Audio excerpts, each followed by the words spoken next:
as you go in your healing journey, you may notice that some people drop off in your friend circle, and that I believe is completely normal. And let me explain why. Hi, friends. This is Vanessa with Still Rising 13. Today, I'm going to be talking about why it seems that people that you were once close to, you no longer are close to, or feel that maybe your paths just don't align any longer. And I'll explain a little bit of why I think that is. Myself, I am ADHD diagnosed late. I am a trauma survivor. I was in the foster care system for a couple years. I did get adopted. Luckily, I had a difficult adolescence because I was shut down. I did that until I fell into addiction in my early 20s and fell to the floor even harder for other men and situations and people. The bottom line is that I kept putting others before me. And I think that's where we grow out of that. And what I mean by that is that if you are doing the work on yourself, you are intentional with your actions, you are painstaking about that process because it's not easy. I don't know of the trauma that you have survived through, but for me, oh my gosh, like it's been it's been a lot. And eye-opening, like the kind of behaviors and treatment I accepted from people that kept me feeling lower and lower and lower about myself. So I want to share with you kind of what's happening and maybe some ways to get out of it.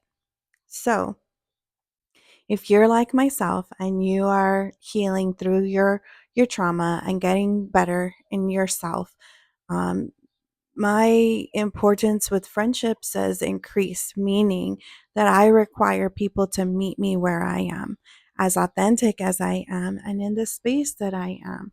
I want people like myself. I don't want somebody that's still living in the trauma and still, keeping old behaviors active. So, when you start growing and putting boundaries up and not allowing others to treat you the way that they have been treating you, it causes problems. And by problems, I don't mean bad problems.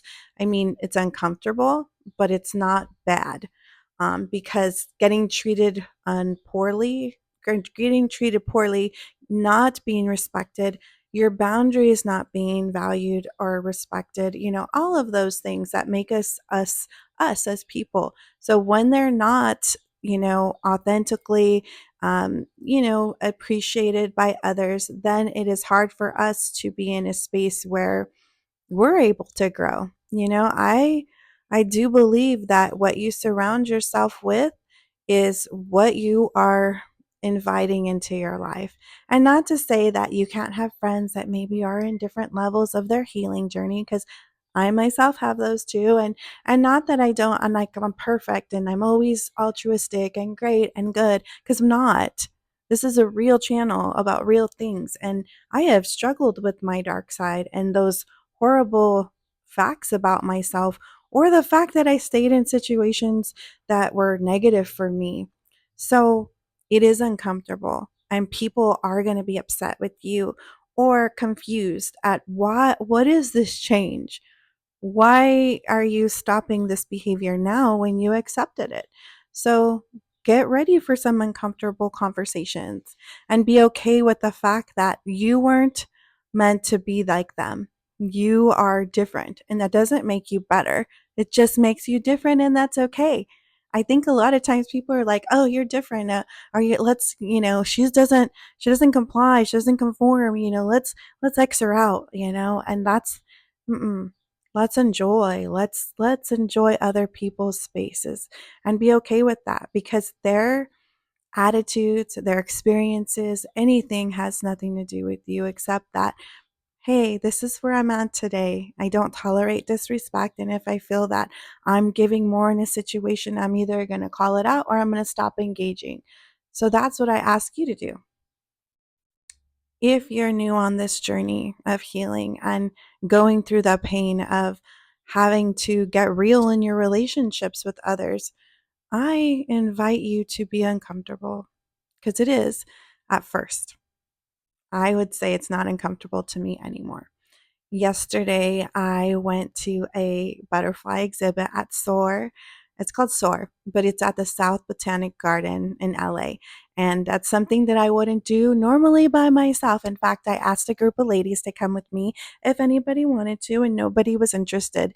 And that's okay, because today I wanted to go and see some butterflies, or yesterday at least. Today it's a little bit overcast or whatnot around here, but I wanted to see some butterflies. And that is part of understanding, hey, that's what I wanted to do. And if you don't want to do that, that's okay. And that doesn't mean anything bad against me. So I encourage you to go out and do those things that make you happy without needing other people's approval, because their approval is going to get you nowhere. There's nothing that anybody else can do for you. We can look at social media, or we can look at other people and downplay their success or downplay what they've been through. But at the end of the day, they kept going. And you should too. Keep going. Rebrand yourself. Do the thing.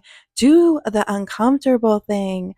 You wouldn't believe this, but I used to have a wound where it was very hard for me to speak because I never felt like I was listened to. So my throat chakra was blocked.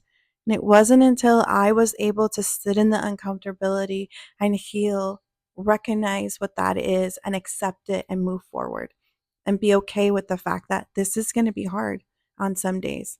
It's not going to be easy. But the hard thing is staying and not changing and not living in your authenticity. So I hope that this video helped. And I hope that you comment and let me know maybe a situation you're at where it's uncomfortable because you're not complying or you're not conforming and you're staying true to yourself. I'd love to hear that. Also, if you feel that anything in this video resonated, I am new on YouTube and I'm looking forward to growing and engaging with others. So your likes, your comments, your subscribes, it helps other people to hear what I have to say. And not that you have to, but I hope that it helps. And if it does, just give me a like or subscribe. Have a great day.